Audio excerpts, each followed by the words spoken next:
আপনারা কি জানেন কিয়ামতের ময়দানে আল্লাহর কাছে কোন আমল করলে বান্দা হিসেব ছাড়া সোজা জান্নাতে চলে যেতে পারবে?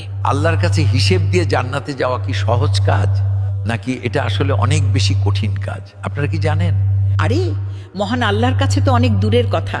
আপনার অফিসের বসের কাছেই প্রতিটি পয়সার পুঙ্খানুপুঙ্খ হিসেব দেওয়া দুঃসাধ্য। সেখানে সারা জীবনের পাই পাই করে হিসেব আল্লাহর কাছে দিয়ে তারপর জান্নাতে যাওয়া, বিষয়টা মোটেও অতটা সহজ নয়।